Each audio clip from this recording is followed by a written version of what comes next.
Et c'est avec un grand honneur qu'on a invité professeur Nancy Hornberger de l'Université de Pennsylvania qui nous a fait l'honneur de venir, qui a fait énormément de travaux sur différentes langues, sur la question de la bilittératie. Et pour lui répondre, j'ai demandé au professeur Jean-Paul Bronckart de l'Université de Genève, très connu pour ses travaux sur l'interactionnisme socio-discursif, de pouvoir répondre, puisqu'il est aussi occupé de questions de littératie. Alors, d'une autre manière, mais vous avez compris que l'idée du colloque, c'est d'essayer de nouer et de tisser des liens, en tout cas des discussions sur des approches ou des perspectives qui ne sont pas forcément en phase, mais c'est vraiment l'idée centrale du colloque. Donc, merci beaucoup. Thanks again, Nancy and Jean-Paul, for coming here. And it would be a pleasure to listen to you talk. Thank you. And merci, bonjour à tous et tous. I learned a little bit while I was here. It's such a pleasure to be with you all here, and thank you for coming to my talk. Anchata kusikuni kaipikaspa kankunawangri maspa. A little bit of Quechua for your ears. And my deep thanks to Nathalie and all the team, Jordan, and to Nani. I understand she goes by Nani, and she has a much longer name, La Nana Andriana, and another name, who did the translation of my slides. Many, many thanks. So I'm going to talk about the continuum of biliteracy as a framework that can be useful in research and teaching and curriculum development and policy development in multilingual education, multilingual classrooms, schools, higher education, even also out of school contexts, although I won't be talking too much about that. And importantly, it serves as a guide in the quest for greater social justice and equity in those situations.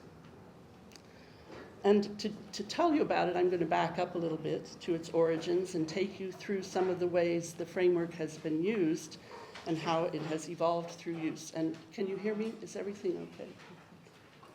More? It's okay? Okay. Before I start, I want to thank, sit this way.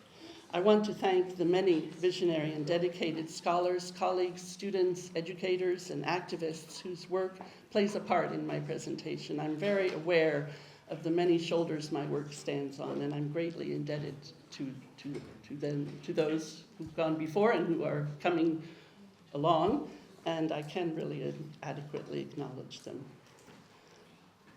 An outline of what I'll talk about, and I'll go into some more detail than others, but basically starting with the continuum of biliteracy and how it grew in the Philadelphia context, research, teaching, and teacher education, and then moving out to some indigenous multilingual education contexts, which I've been able to work in, back to Philadelphia and beyond at the end.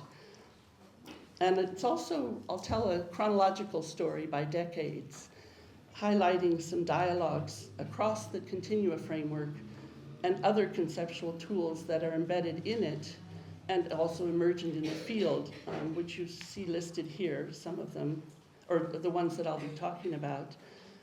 Ecology of language, voice, implementational and ideological spaces, ethnographic monitoring, mapping the COBI. COBI is a term that we've taken to say continuum of biliteracy a little bit more flowingly off the tongue. COBI, invented by a researcher in West Africa, which I'll tell you, in South Africa at the University of Western Cape. I'll tell you more about his work later. And a little bit about decolonial and anti-racist pedagogies coming up in this current decade.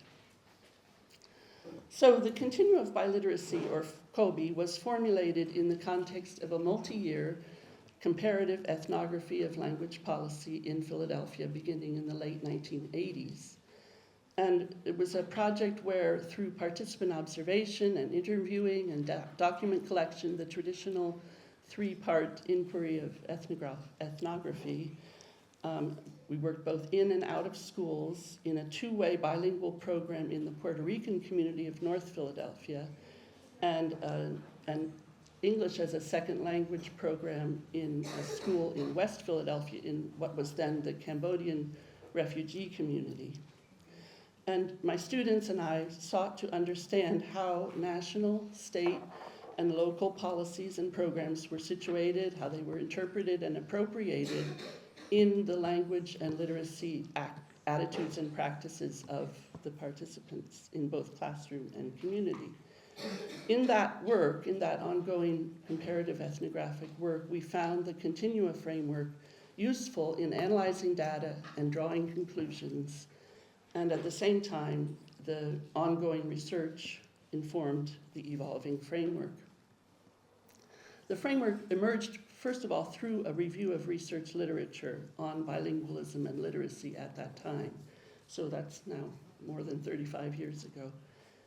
And it led to so we were looking at literature, I was looking at literature both in bilingualism and literacy. It's important to know that this isn't just about literacy, it's also about bilingualism, or what has now more frequently been called multilingualism and plurilingualism. So it led to what we were thinking about as to talk about what we called biliteracy. And at the time, I defined it, and I still stick by this definition, any and all instances in which communication occurs in two or more languages in or around writing. I was building on a definition of literacy event that Shirley Bryce Heath had proposed around that time. And what I want to bring out that there's an emphasis there on interaction and interpretation around writing that contrasts with definitions that take biliteracy more narrowly to mean sometimes mastery, but at least reading and writing in two languages or in a second language. So in my definition, it's much more about the interaction and interpretation around the writing. And the emphasis on instances of biliteracy includes communicative events, but also actors, interactions, practices, activities, programs, sites, situations, societies, and even worlds. A very comprehensive sense of biliteracy there.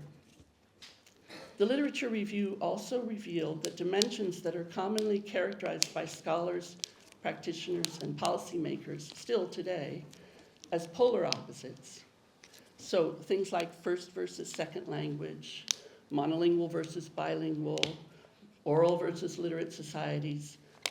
Under research, in the scrutiny of research, those all turn out to be only theoretical endpoints on what are in reality fluid and dynamic continua of language and literacy use. Something that teachers of bilingual and multilingual learners had long been aware of in daily practice, but also had somewhat worried about because of being told they shouldn't mix the languages. This was back 35 years ago. Things have moved on in some ways. We talk now about translanguaging, but back then, and even today, you still hear this prohibition against mixing the languages. So these continua, which I grouped into context, content, media, and development, bring into focus all the dimensions to take account of in creating learning environments that recognize and build on students' language and literacy repertoires. So the continua are interrelated dimensions of highly complex and fluid communicative repertoires. And it's in that dynamic, rapidly changing, and sometimes contested spaces along and across the continua that biliteracy use and learning occur. So on the slide, I've put some of the definitions reflecting the evolution of the notion of verbal or communicative repertoire in sociolinguistics, which of course I'm drawing from. This is not my own idea. From Gumpers and Himes to Blomert and Rhines, just giving a few sample definitions there. And those two foundational notions that I've just explained on biliteracy as interpretation and interaction around writing in two or more languages, and, on the other hand, the fluid and dynamic continua making up communicative repertoires, those two are the building blocks for the continua of biliteracy. The models intersecting and nested continua represent the multiple, complex, and fluid interrelationships between bilingualism and literacy, and of the contexts, media, content through which biliteracy develops. And I originally schematically represented them in these three-dimensional and nested spaces, which unfortunately have the disadvantage of looking like boxes, which are closed space, and they're not meant to be that at all. The arrows are meant to indicate infinite spaces. And the nesting was again a sort of a heuristic, but it wasn't meant to indicate any fixed kind of nesting. It's just the idea that these are all nested within each other. In one Philadelphia study from the 1980s, in that period, I spent a year in 2 fourth-grade classrooms, one bilingual and one English only, and I was surprised to find how successful the English-only teacher seemed to be with her Cambodian students. I was a believer, and still am a believer, in bilingual education, and so I was kind of taken aback that the English-only teacher was doing so well with her students. So I was trying to understand what was going on, and I analyzed the data in terms of 4 themes drawn from literacy research: motivation, purpose, text, and interaction, and described how the 2 teachers created in similar and different ways what I suggested were successful contexts for biliteracy. So the slide then shows some of the emergent categories through which I analyzed these successful contexts comparatively across the 2 teachers. And I concluded, again, going back to the framework, that when seen through the continuum of biliteracy, one explanation for success of that teacher was that it might lie in the interconnectedness of the continua. So in this case, a particularly rich environment along 1 or 2 of the developmental continua, the receptive, productive continua and the oral written continuum, could make up for the lack of rich environment across the L1, L2 development continuum. And so drawing, again, sort of extrapolating from that, the corollary across the whole model was then that the more students' contexts of language and literacy use allow them to draw from across the whole of each and every continuum, the greater would be the chances for their full language and literacy development and expression. And then with one of my students, Ellen Skilton-Sylvester, whose dissertation spun off from this work, and she used the continuum of biliteracy in her own research. And it's with her insight and her study that we added the content continua, the 3 content continua, which I'll get to in a minute. But when she and I revisited the continua for a paper we did in 2000, we became more conscious that my earlier paper had an implicit argument that there has in fact not been attention to all points along the continua in most educational practice, and that we need to work directly to counteract that. We need to contest those traditional power weightings along the continua by paying attention to, granting agency to, and making space for actors and practices at the traditionally less powerful ends of the continua. So we tried to represent all that in this figure, which many of you, I'm sure, are familiar with, where we tried to line up the continuum of biliteracy at the right end, the sort of traditionally more powerful ends of the continua in most educational systems around the world, but trying to bring out that we really need to draw across all of the continua in our educational practices. Then continuing ethnographic research in Philadelphia schools by my students during the 1990s, 2000s yielded fine-grained analyses of curricular adaptations and culturally contextualized teaching strategies in bilingual classrooms, which I won't go into in detail. Also, I was using COBE in my teaching and mentoring at Penn Graduate School of Education, and I wrote about some of that at one point, using some vignettes to reflect on dilemmas that confront language educators and how the COBE might shape a response to that. So this brings us then to some international contexts in which colleagues and I have taken up COBE as a heuristic for research, teaching, teacher education, and curriculum and program development in indigenous, immigrant, and decolonizing education. So I'll talk about a few of these that you see listed here. In the 1990s, I spent 2 weeks at an annual indigenous teacher education course in the Amazonian rainforest in the northeast of Brazil, sponsored by the Comissão Pro Índio do Acre, which is one of the states of Brazil, Acre. And this experience impressed me deeply. Here's a photo of the rainforest site and the teachers who participated, who were speakers of all the languages you see listed there. I was very impressed by the rainforest site, by the teachers' own dual roles as learners and teachers in formation, by their robust reflexive practice and interdisciplinarity of the program, which was fostered really by the two professors, Marilda Cavalcanti and Teresa de Meyer, and the daily practice of multimodal interlingual communication by which the participants from these different multiple languages engaged in their learning.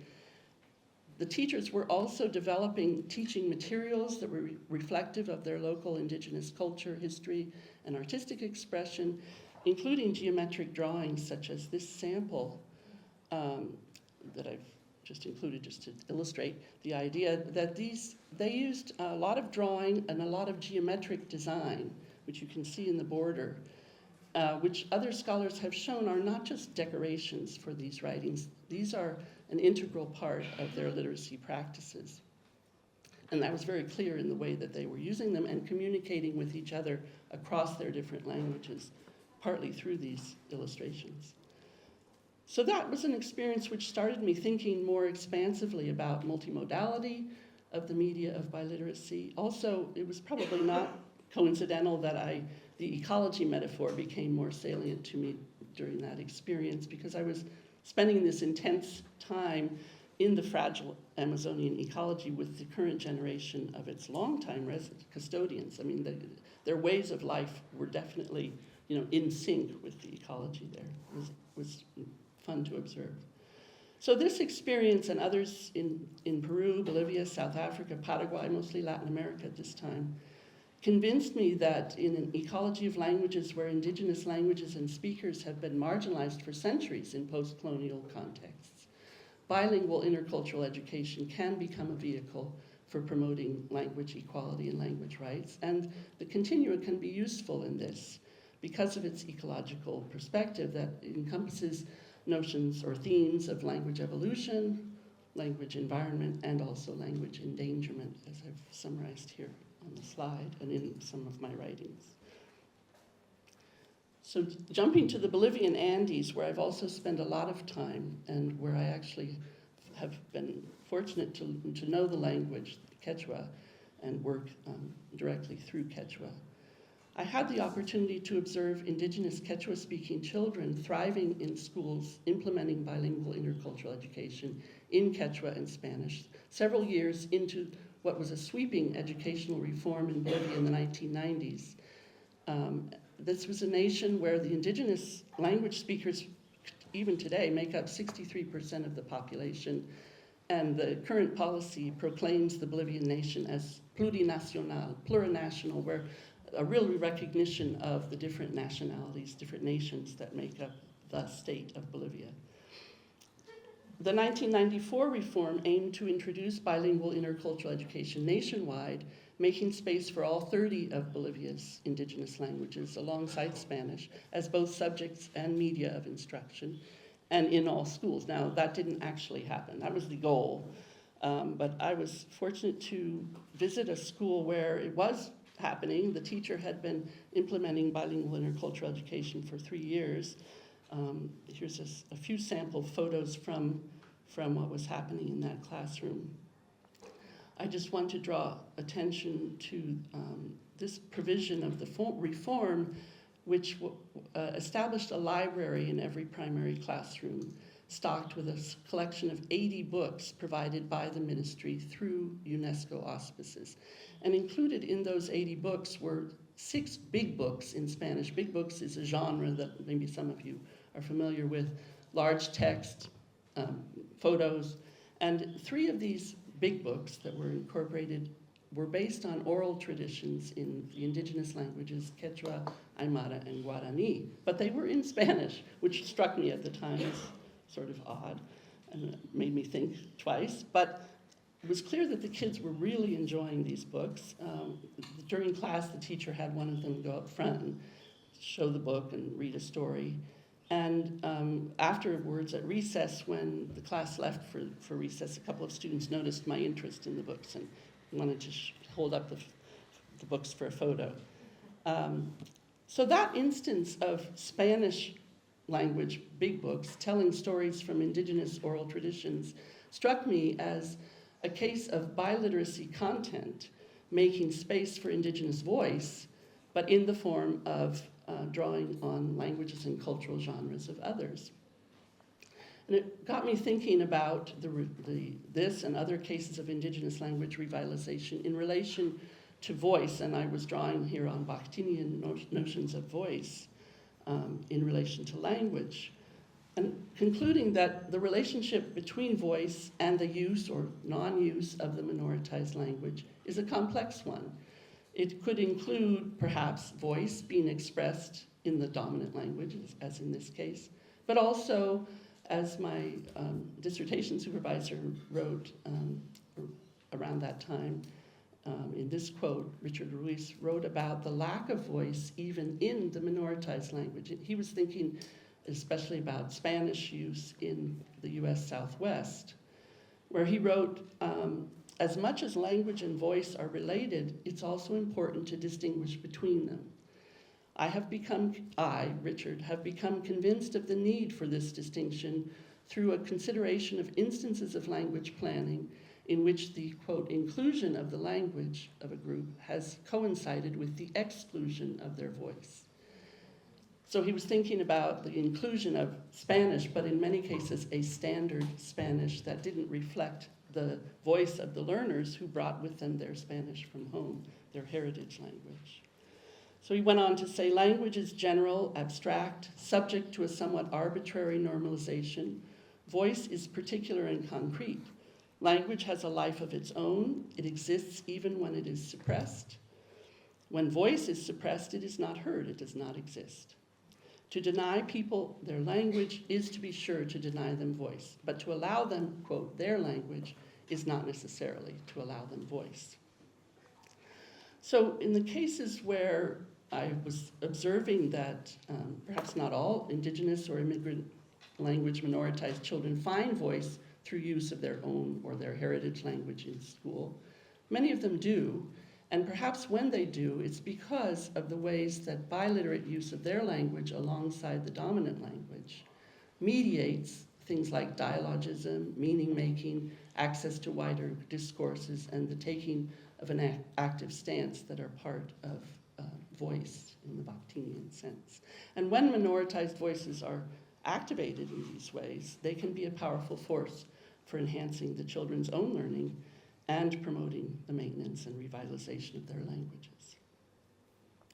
When seen in this light, it also became clearer that within these ecologies where new multilingual policies were burgeoning in the 1990s, they were opening up ideological and implementational spaces in the environment for as many languages as possible, and in particular endangered languages, to evolve and flourish rather than dwindle and disappear. And that we, as educators, researchers, language users, need to fill those ideological and implementational spaces when they're opened up. So I looked at let's look at a few examples of this happening in post-apartheid South Africa, where colleagues exploited the spaces that had been opened up in the 1990s in South Africa through the official recognition of 9 African languages in the new constitution, the post-apartheid constitution of 1993. And these colleagues were explicitly using the framework, the continuum framework, COBE, to structure pedagogical practices and program development.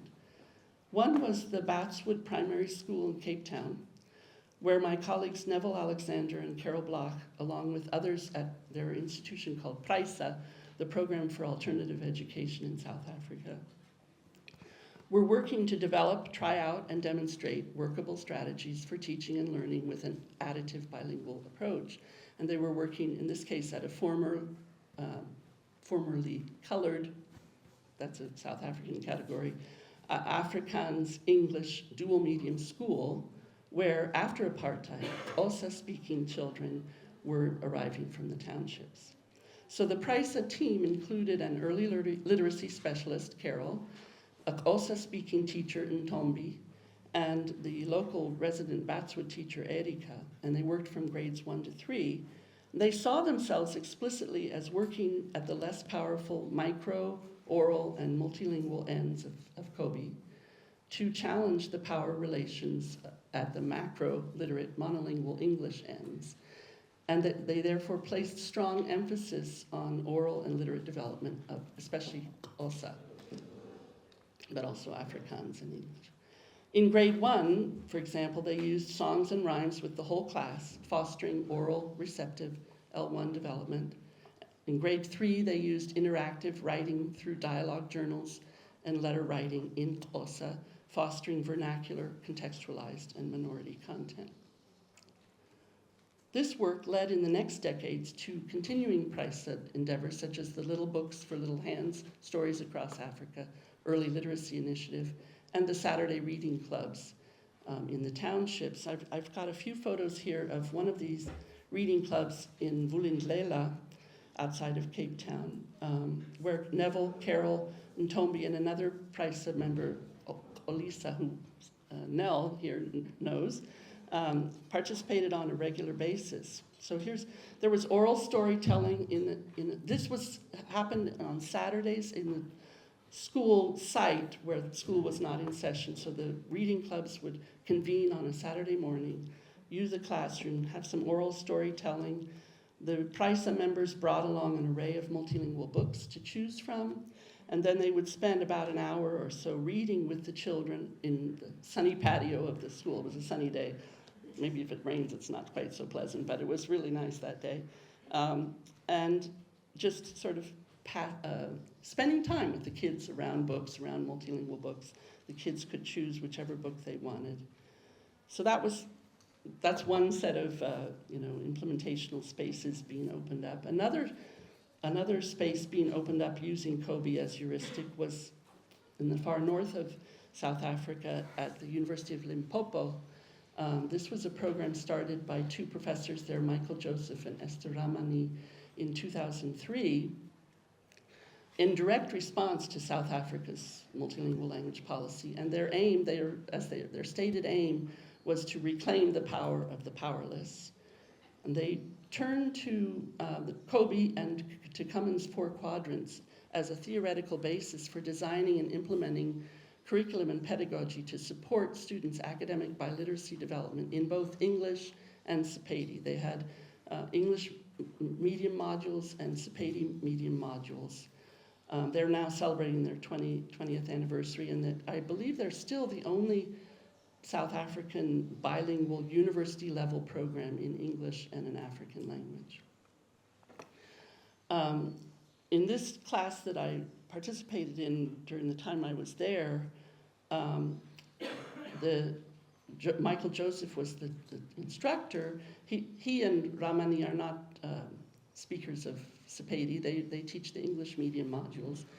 But the students are speakers of both Sepedi and English, and they and their students practice a flexible multilingual or translanguaging approach in which the students were encouraged to claim spaces for both spoken and written Sepedi and other local varieties, alongside South African English, Indian English, the two instructors are actually originally from India, other Englishes, and other international languages. So here you see a couple of students conferring among themselves in class, fluidly translanguaging in Sepedi and English as to which of 6 child language development paradigms introduced in class that week best correspond to a short text that they had just read in English.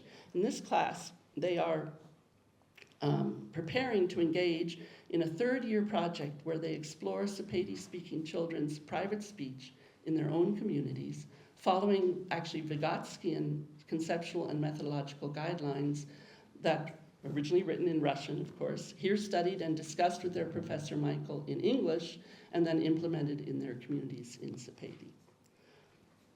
As Joseph puts it, the program is an instantiation of the continuum of biliteracy, of the ways in which translanguaging and transnational literacy practices in the program enable a kind of learning that is at once about quote, discovering their culture and the great ideas in the literature, one unlocking the other. So these studies all pursue ethnographic research at local levels to illuminate language policy implementation and interpretation, an approach that we began to formulate explicitly as ethnography of language policy in the 2000s, arguing that it offers a way to do the things I've summarized on this slide. By the way, I have lots of bibliography. If anybody wants, I'm happy to send. Most of what I'm presenting today has been written up, and you could, read further about it. I'm trying to probably cover too much, but just to give an overview. In my ethnographic work in South Africa, as well as in continuing work by and with PhD students in these contexts that I've listed over here, we began to also link the ethnography of language policy to Hymes's 1980. Del Hymes was one of my mentors, and my dean, actually. His concept of ethnographic monitoring, back in the 1980s in the US, he had already foreseen, and it certainly came to pass, that bilingual education would be charged with failure based on political rather than educational grounds, because it makes visible the unequal distribution of rights and benefits in multilingual contexts. And so he pointed out back then that we needed something beyond just the summative kinds of evaluation and monitoring that was happening. We needed ethnographic monitoring.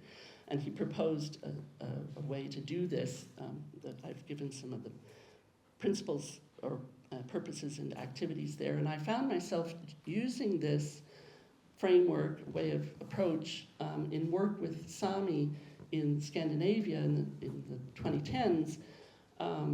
It's in my mind, not a true ethnography, because I couldn't spend extended periods of time and get the language and so forth, but I could help by doing some so-called ethnographic monitoring, working with local colleagues who were struggling to develop ideological and implementational spaces for Sami language in education at Umeå University. Some of these activities I've put here on the handout, on the slide.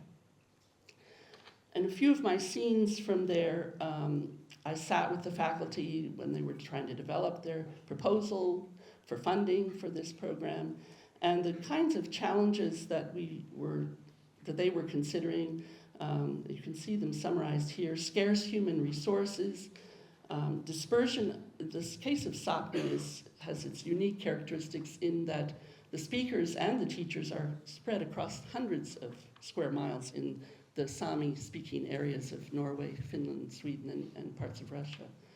And how to accommodate that geographic dispersion, how to accommodate both students learning the language as a heritage language, some of them, and also learning to teach the language. How do you accommodate both of those in the same course? Which specific Sami varieties to include? There are at least North, South, and Lule Sami in that area, and actually there's technically 9 varieties of Sami. So how can you develop a common Sami pedagogy across all of them? And it was daunting, and I could sort of just express my, sympathies with them, my encouragement, my empathies, congratulate them on the things that they were able to move forward with. With those same colleagues, I visited another context of Sami language education, which is coming out of the Sami parliament. The Sami parliament in Sweden and in Norway and Finland, Norway, is an ideological and implementational space coming out of legislation starting around the 1980s that was more favorable to Sami rights, and even established a parliament, a governmental body for Sami. And out of this Sami parliament in Östersund, Sweden, they had some Sami language teachers who were appointed by the parliament, and I visited them in 2013.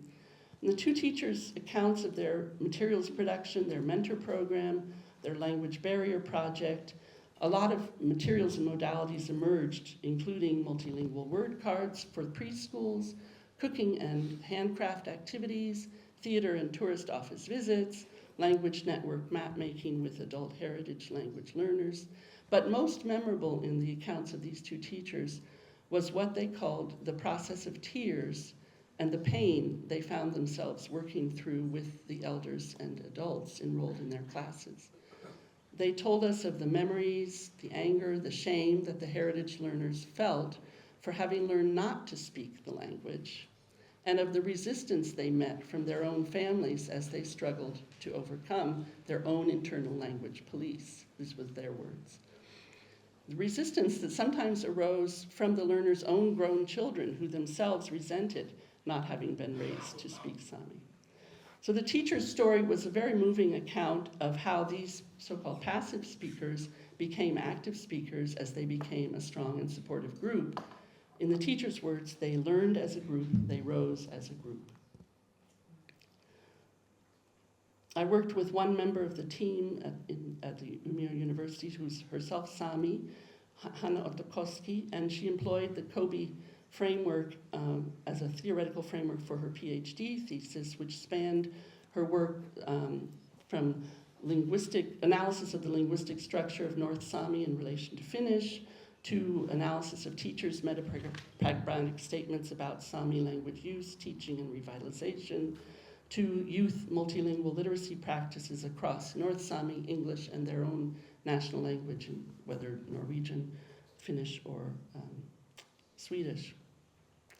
And in using the Kobe framework, as she acknowledged the logic of linguistic power relations and the inherent power imbalance that informs the model, and she proposed what she called mapping Kobe for any particular North Sami language community to identify both positive and problematic areas in literacy emergence and develop measures appropriate for rebalancing those power imbalances. Some work in Peru, also we talked about mapping. So back to Philadelphia, I think I'm okay with time. The last part of my talk, to briefly mention work there and beyond that uses Kobe to advocate for biliteracy as a tool for anti-racist and decolonial pedagogies. This is in this current decade now. It goes back to the No Child Left Behind that has been mentioned by other speakers. In the US context, around 2000, we had a shift in policy that really started to close down a lot of spaces for bilingual education. And at that time, I spoke at a conference that I'm going to mention at the very end of the talk. The conference was called Imagining Multilingual Schools. It was organized by Ofelia Garcia, Tova Skutnap-Kangas, who's sadly no longer with us as of last month, and Maria Torres Guzman at Columbia University, and they called the conference Imagining Multilingual Schools, and it really was a breath of fresh air in this context of No Child Left Behind, where we were trying to talk about multilingual education in a space, in a policy space that was really closing down. And so I made the sort of argument there that it's, okay, so ideological spaces can open up implementational spaces for multilingual education, but if the ideological spaces are closing down, we can still wedge open some implementational spaces, which was happening in the US and it's continued to happen. And it's become increasingly urgent as spaces for multilingualism and immigration in the US continue to close down as we have like enduring structures of racism, the standards-based reform, the immigration restrictions, the deportations, and the tragic violence that we've become more aware of during and after the pandemic of violence against Black people and communities of color in my country. So this is, here I have two studies that I'm actually not going to talk about because I don't want to take up all the time here. But in Philadelphia, I was working with a couple of students in the new Latino diaspora, where a lot of Mexican heritage students are arriving to schools where English is the only medium of instruction, and yet the practices of the learners are very fluid and dynamic communicative repertoires at home, and even at school, sort of in the face of English-only medium instruction. We were arguing for Kobe as a tool that could be used to design the programs to do a better job, basically, in our educational policy and practices at attending to context and content and media for the development of biliteracy. So we used the metaphor of lenses trying to find a different way to talk about the continua than those closed boxes.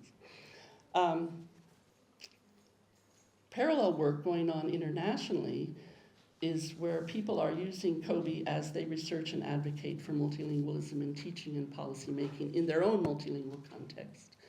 I recently was very lucky to serve as an external reader on a PhD thesis out of Mauritius, where the author, Evelyn Kimu, was talking about, she used COBE also as her framework for her research, and was advocating for children's voice in investigating their use of their own multilingual abilities that would include Mauritian Creole in a school system where English and French have been the media of instruction, but Mauritian Creole is there in the classroom, but it's not acknowledged in any way in the language policy.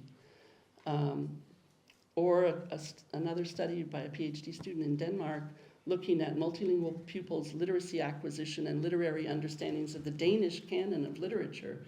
And she's drawing on COBE as a way to try to understand multilingual pupils' approach to Danish canon literature, and a few other studies here that I've become aware of. So there's work going on, and I'm going to take us back to South Africa for a final example of how COBE is taken up as a tool for advocacy and social justice for minoritized language learners. And here it's intense debate around decoloniality in South Africa in higher education in recent years. And Professor Basi Antia, who's the one who coined COBE as a way of talking about the framework, he reads COBE as a tool for implementing decolonial pedagogy in his Multilingualism in Education and Society course, which is a third-year course at the university with about 200 students a year, coming from speakers of Afrikaans, English, isiXhosa, or as he calls it, a bilingual mix. They're from rural and urban backgrounds. Many of them are first-generation students, underprivileged socioeconomic backgrounds, poorly resourced schools, and most of them holding down jobs while they study. And he and his co-author, co-lecturer, Charlene Dyers, found that they were, ironically, devaluing the students' multilingualism in a course that was supposed to be celebrating multilingualism, as they wrote, pathetically reinscribing and reinforcing the very values and ideology we sought to deconstruct. And this was despite a university language policy that acknowledges Afrikaans and isiXhosa as official languages. So they set out to de-alienate the academy for their students and heal, as they put, heal some of the accruing injuries of coloniality, developing new lectures, materials, assessments, and using COBE, availing themselves of COBE and arguing that it creates a third space in which opposites are reconciled, allowing for a dialogic pedagogy in which Western knowledge and local knowledge are used and mediated to create new and powerful knowledge, as well as they put it, more rounded and grounded graduates. In terms of applying the COBE model toward a decolonial pedagogy, they considered it important to undermine the foundations of coloniality, so they went systematically through COBE and tried to sort of figure out how to apply it in their course, as you see here, summarized here. This is from their own writings, acknowledging students' different cultural backgrounds in exposure to languages and to both orate and literate practices of knowledge acquisition, to make information processing possible across African home and non-home languages and across modes, including visual but oral as well, not just all visual reading materials, to ensure that meanings communicated critically draw on local and non-local sources and are encoded in a mix of abstract and non-abstract formulations, and to expose students to learning in informal varieties as well as standard varieties. They write that my work could be read as arguing that the prospects of educational success, knowledge production, pedagogy, and so on are enhanced when orthodoxies of colonial hegemony are subverted and factors from each end of the power spectrum are allowed to interact. So it's a very eloquent use of COBE as a way to sort of go about, in a specific instance, undoing colonial practices in education, in higher education. reflecting on that work and on my own 2020 vision that has developed post-COVID, the renewed understandings of U.S. systemic racism that I mentioned that have been really very prevalent in our context, the calls for anti-racist pedagogy. I realize, and I've thought a lot about how COBE is and always has been about decolonial and anti-racist pedagogy. It was founded on a deep-seated concern for social justice, equity, and anti-racism back in the 70s, 80s. Framed, the work that I've been describing is framed in what today are called in the US ratio-linguistically minoritized indigenous, immigrant, and refugee research contexts. It draws from sociolinguistics, educational linguistics, educational anthropology, which themselves are fields deeply informed by the US nonviolent civil rights movements, the social justice movements, anti-war and anti-apartheid movements. And so I'll close back to imagining multilingual schools. I continue to engage and encourage my students to engage in imagining multilingual schools.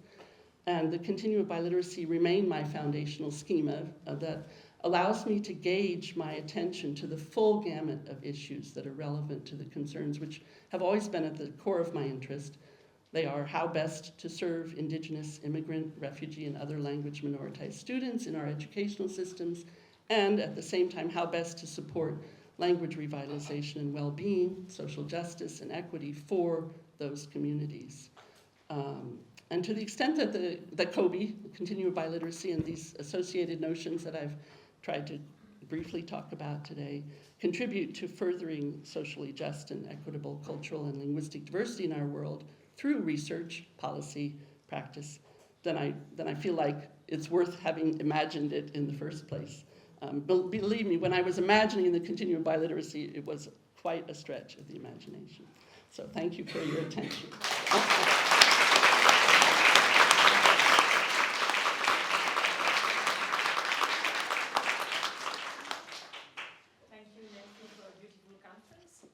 Maintenant, je donne la parole au professeur Jean-Paul Bronckart pour une réponse avec une autre perspective complémentaire.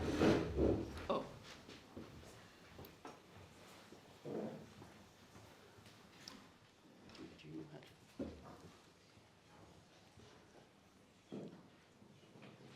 How do I get out? Just sorry. There.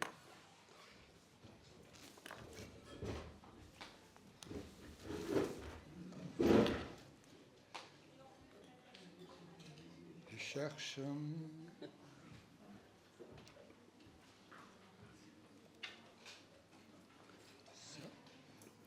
Is it that one?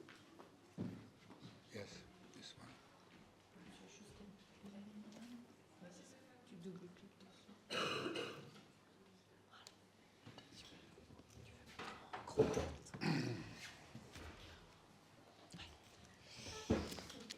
Bien. Comme il fallait varier les langues, je me suis d'abord pris à utiliser une des trois langues qui fonctionnait dans mon petit village natal à la frontière linguistique belge, à savoir une variante de flamand, limbourgeois, le wallon qui était ma langue maternelle et le français.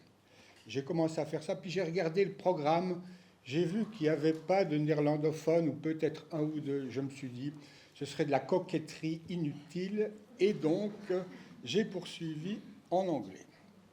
Alors, j'aimerais d'abord dire une chose, c'est que je me sens très humble par rapport à ce qui vient d'être dit et du parcours qui vient d'être montré. Et Nancy a eu l'amabilité, comme les autres, de m'envoyer un certain nombre de textes et de références parce que j'ignorais, je savais que ce mouvement existait, mais je ne le connaissais pas vraiment. Et donc, elle m'a donné l'occasion de lire un certain nombre de choses. Et vous avez entendu encore aujourd'hui quelque chose de totalement impressionnant, et sur le plan didactique, et plus largement sur le plan sociopolitique. C'est un engagement fondamental que je ne peux que saluer. Je voudrais dire, encore une fois, je me sens totalement humble par rapport à cela pour deux raisons majeures. La première, c'est simplement la connaissance des choses, et un parcours à saluer.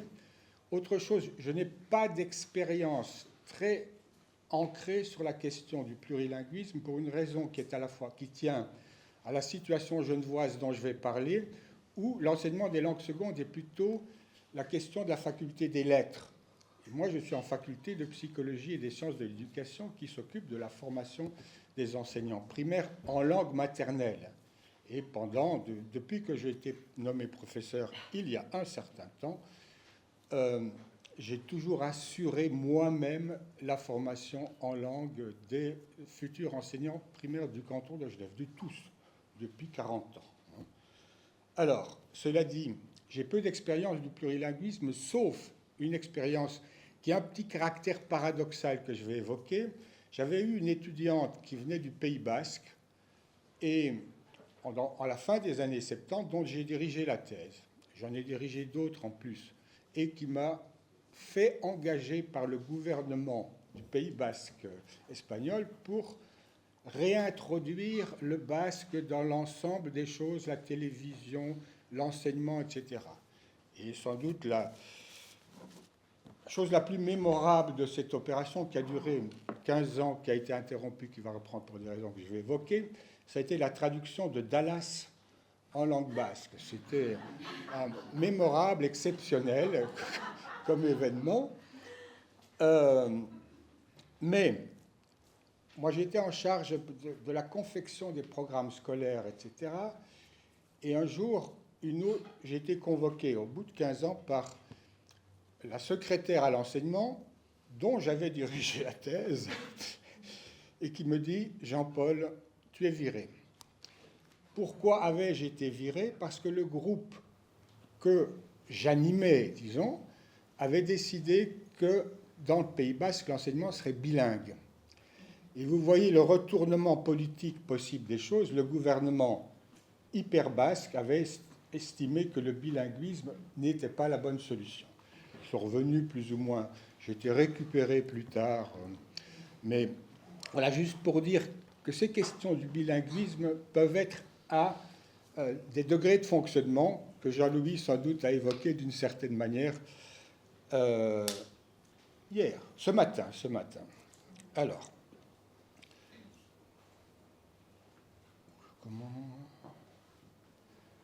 voilà.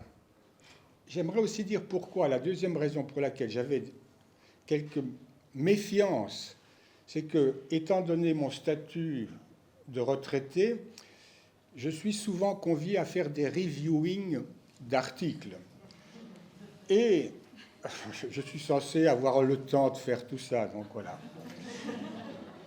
Et j'ai reçu, il y a 2 mois, un article dans lequel, en 3 pages, qui était centré sur le languaging et l'énaction, et j'y ai trouvé ces termes: énactiviste, persaction, catégorialité, expérientaliste, spectatorial, énergétisme, coordination, etc., en 3 pages. Toute une série de mots que je ne connaissais pas et qui m'ont fait dire, mais est-ce que c'est vraiment utile? Est-ce que c'est sérieux de penser la question du langage en disant simplement, on va changer tous les termes et le problème sera réglé? Donc c'est une chose à laquelle vous devinez que je n'adhère pas. Mais j'aimerais encore, une dernière fois, saluer l'importance d'un engagement, de l'engagement que traduit cette chose. Alors, voilà, j'y arrive. Je vais faire 2 choses maintenant, parce que je n'ai pas de critique à faire. Je n'ai pas de critique à faire. Ce que j'ai lu, je vais continuer à apprendre de ce qu'on m'a donné à lire, parce que je trouve ça fantastique, tout simplement. Donc je ne vais pas inventer des critiques que je n'ai pas. J'aimerais juste dire 2 choses. Qu'est-ce qui se passe à Genève? Drôle de ville, Genève. Hein? C'est un petit canton. La ville fait 300 000 personnes, c'est pas très grand. Et le canton, qui est quelques villages à côté, ça fait 500 000 habitants. Le pays, la Suisse, est un lieu de diversité linguistique où il y a le Schweizerdeutsch, qui est du franconien, proche de l'alsacien, du Plattdeutsch qu'on parle aussi en Belgique dans certaines régions. Il y a l'allemand, bien sûr, le français, l'italien et les 5 variétés de rhéto-romanche qui sont parlées, le rhéto-romanche étant la 4e langue nationale de la Suisse. Donc il y a ce contexte de plurilinguisme. Et puis, à Genève, il y a ce qu'est Genève, une ville de migrants. Elle s'est développée après, surtout après la révocation de l'édit de Nantes, mais ça a été créé par des protestants qui venaient d'Italie, du sud de la France et d'autres pays encore qui se sont installés là. Les bonnes familles genevoises sont tous des immigrés. Hein, c'est tout à fait clair. Et la situation continue avec l'accueil de très nombreuses variations. Les Portugais, comme un peu au Luxembourg notamment, qui font 30% du Luxembourg, si je veux, la langue portugaise. À Genève, c'est pareil. Et puis, une très grande diversité de migrants, souvent, évidemment, de pays en difficulté politique. Et donc, à Genève, on estime qu'il y a à peu près 50 types de langues différentes qui sont parlées. Et par rapport à cela, il y a eu donc une décision qui a été prise par les autorités, c'est d'instaurer un enseignement général disponible dans toutes les écoles où on a la possibilité pour les élèves d'avoir une formation dans ce qu'on appelle la langue d'origine et une autre formation dans ce qu'on appelle la langue de l'école. Et la langue de l'école, ça peut être à Genève le français généralement, mais dans un certain nombre d'écoles parallèles, l'anglais. Hein. Et donc, il y a 2 variantes d'afghan, etc. Et ces langues sont effectivement enseignées. Et il y a même, pour cela, un certain nombre de manuels qui ont été créés et sur lesquels on va retravailler encore, qui abordent un certain nombre de questions. Et il faut que je retrouve mes propres notes sur donc, promouvoir l'écrit dans la langue première, ce qui pose toute une série de problèmes pour essayer de retrouver la manière dont certaines de ces langues sont écrites, promouvoir la compétence interculturelle, donc lier la culture à la langue, et promouvoir aussi l'oral et la lecture dans ces langues. Donc, ce sont 4 volumes de 200 pages à peu près, où il y a toutes les instructions pour procéder à cela d'une manière qui soit... Et je donnerai...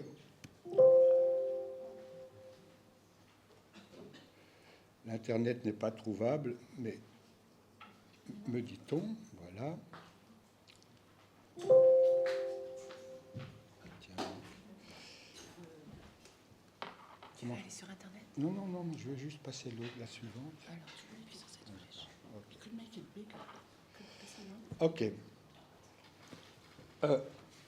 Avant ça, j'avais autre chose.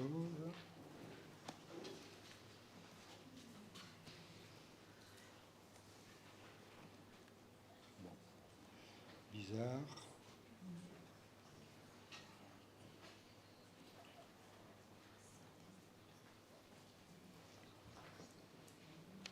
Bon, j'avais quelques éléments que je n'arrive plus à retrouver. Ah, là. Normalement, il devrait avoir... Voilà. Il y a une... I can make it bigger for OK, you. that's OK. Non, it's OK. It's OK. Donc, je soulignerai dans ces livres que je viens de donner un certain nombre de choses qui me paraissent fondamentales. Hein. L'encouragement des élèves à s'exprimer dans leur langue maternelle, le développement d'un bilinguisme, d'un plurilinguisme extrêmement fort, et puis des activités. Celle qui m'intéresse beaucoup, c'est celle qui est en rouge tout en bas. C'est le travail sur l'identité de ces élèves en disant on est les mêmes et on est quand même différents. C'est-à-dire, il y a tout un travail pour dire bon, je viens de l'Afghanistan, je viens de n'importe quel pays d'Europe ou d'Afrique, etc. Et on est les mêmes, on est différents. Et ça s'appelle la molécule de l'identité personnelle qu'on retravaille. Donc, vous voyez que ce contexte est un contexte tout à fait intéressant dans lequel, jusqu'à présent, moi-même, je n'étais pas présent, celle qui m'a succédé, mon éminente collègue et épouse, Ekaterina Bronckart, mais Delphine, qui était là tout à l'heure, sans doute qu'on va pouvoir s'engager dans ce processus qui a été défini totalement indépendamment de nous. Alors, je reviens à ce que j'ai fait. Moi, on a évoqué tout à l'heure l'interactionnisme socio-discursif. Je suis obligé d'évoquer quelques considérations personnelles. Donc, moi, je suis psychologue de formation et certains de mes ex-collègues disent que je suis un psychologue qui a particulièrement mal tourné. J'ai été formé à l'école soviétique, ça se disait encore à l'époque, la psychologie soviétique, celle de Alexander Romanovitch Luria, qui a été un peu mon alter ego, enfin mon formateur dans les années 60, à Akademgorodok en Sibérie, où il était, et le grand-père Leontiev, parce que les Leontiev, il y en a 3 générations de psychologues, et c'est l'initial. Et donc, c'est à travers ça que j'ai découvert Vygotsky, très tôt. Et puis, malgré tout, je suis allé chez l'ennemi, qui était Piaget à l'époque, dont j'ai été le collaborateur pendant une dizaine d'années. Alors, cela dit, j'ai pris après avoir fait 10 ans dans ce parcours-là, pris une décision personnelle qui est une décision sociale et politique, de dire je m'intéresse fondamentalement à l'éducation. Pourquoi ? Parce que, notamment chez Piaget, il y avait des recherches qui étaient conduites, j'en ai conduite moi-même au Centre international d'épistémologie génétique, des publications avec Piaget, etc., sur le raisonnement des élèves, sauf que quand on retravaillait avec eux dans une situation de classe réelle, ce n'étaient pas les mêmes processus qui étaient en jeu. Et donc, l'idée d'aller me mettre en sciences de l'éducation, c'est-à-dire descendre d'un piédestal psychologique avec ces gens fameux, etc., vers les sciences de l'éducation, c'était pour dire je veux voir comment les choses se passent concrètement dans ces situations concrètes qui sont la formation. Et donc là, vous avez décidément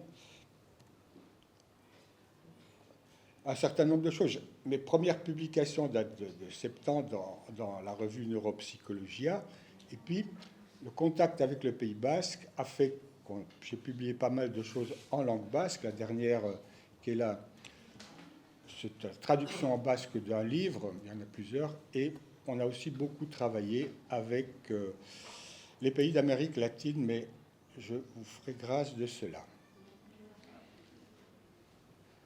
Alors, j'en viens maintenant à l'interactionnisme socio-discursif qui a été évoqué tout à l'heure, qui est une démarche qui était de dire « Ok, on travaille sur l'éducation, la formation, mais on fait parallèlement, parce que c'est nécessaire, un travail fondamental sur ce qu'est le langage, son statut, etc. » Alors, il y a eu toute une série d'épisodes dont je vous fais grâce, mais grâce à Ekaterina Bronckart que j'ai rencontrée, il y a eu la nécessité d'aller voir ce qui se passait dans les sciences naturelles et d'essayer de comprendre. Alors, moi, j'avais cette référence à Spinoza depuis très longtemps. C'est mon idole, c'est Spinoza, depuis toujours. Marx, Engels, Spinoza dans la continuité. Mais Ekaterina m'a montré l'intérêt de Schrödinger, de Boltzmann, etc., de la dynamique. Et j'ai eu l'occasion d'échanger avec Maturana dans les années 80 pour l'ouvrage qu'on faisait sur la psychologie, que j'ai co-dirigé avec Piaget, la Pléiade en psychologie. Il était en prison à l'époque, je me rappelle, au Chili. Il avait quand même pu faire son article et puis on a pu le faire venir à Genève, etc. Donc ça c'est début des années 80. Et puis, il y a aussi, pour reparler du contexte genevois, 2 choses qui sont localement importantes. L'une, c'est le CERN, le Centre d'études européen de recherche nucléaire, qui est en train de travailler sur l'essence même des particules élémentaires de la matière. Et ils sont en train de prévoir maintenant, parce que Genève est encadrée par la France, un accélérateur de particules qui aura un diamètre de 100 km, qui passera sous le Salève, etc., pour essayer d'identifier ce qu'est la matière réellement. Avec une dimension importante, c'est que tout ce qu'ils mettent en évidence, c'est que la matière, ce n'est que du dynamisme, et que l'aspect structurel est un aspect extrêmement important, et ce qui a lieu de voir, c'est le mouvement d'eux.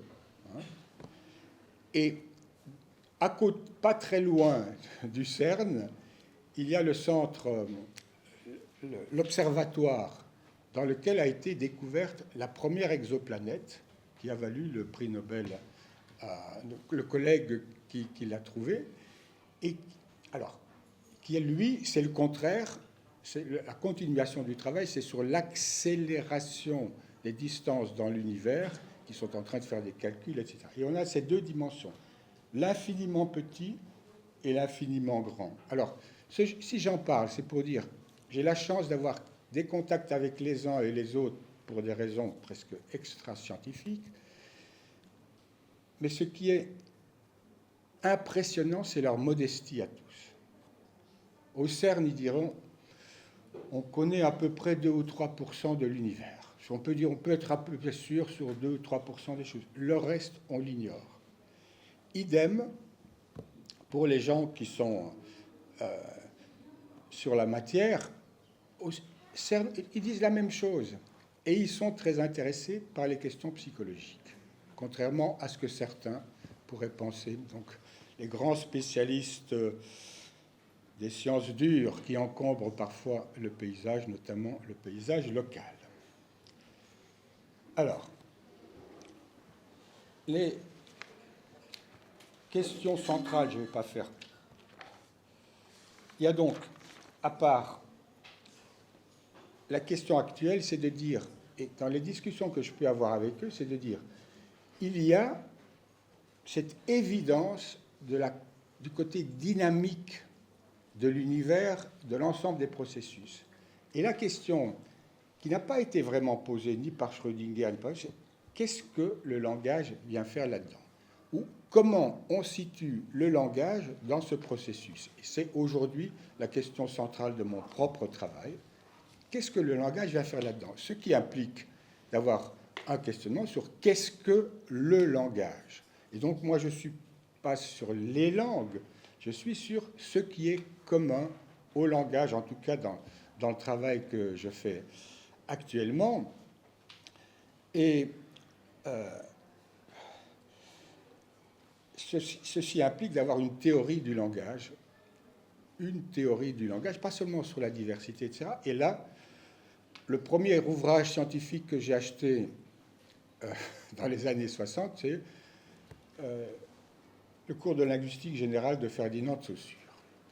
Et l'ouvrage que je viens de publier avec Ekaterina Billet à Bronckart, c'est Ferdinand de Saussure, donc Constance, 60 ans avant. La différence, c'est que c'est l'idée qu'il y avait là une théorie tout à fait intéressante, mais Saussure n'a rien publié de sa vie, pratiquement rien, 2 ou 3 articles.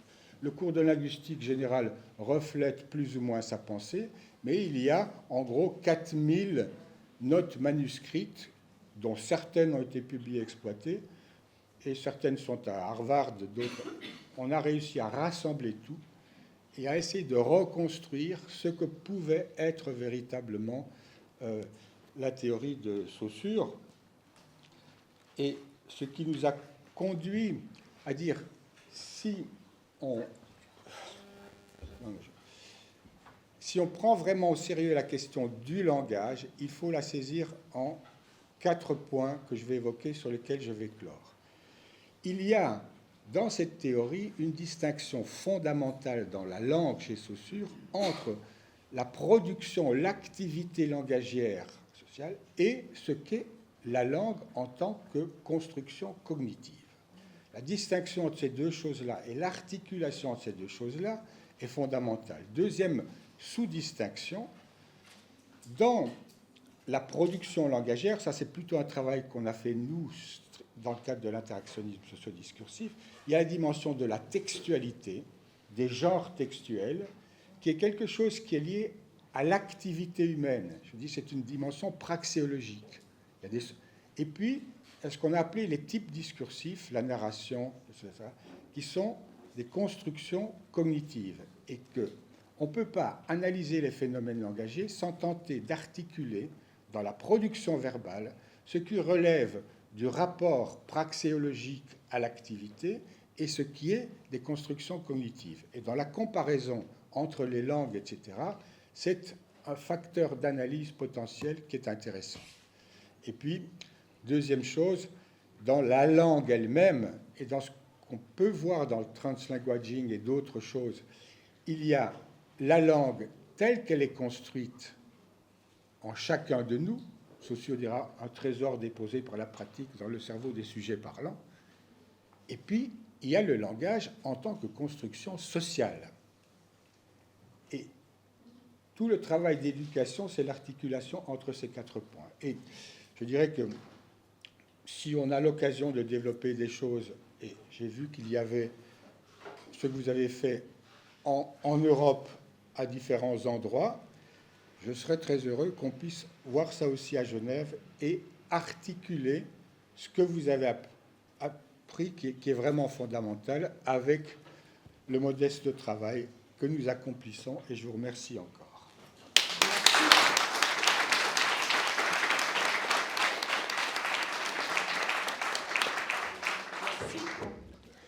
Merci beaucoup pour cette très belle conclusion, Jean-Paul, et on voit le travail fécond que cette rencontre, effectivement, Merci à vous. Merci à vous. Alors, il me reste vraiment à vous remercier très, très chaleureusement, à tous les participants qui sont venus, all the participants who came, who were part of the, of the conference during 3 days and a half, 3 jours et demi de conférence intense. Donc vraiment un grand merci à vous.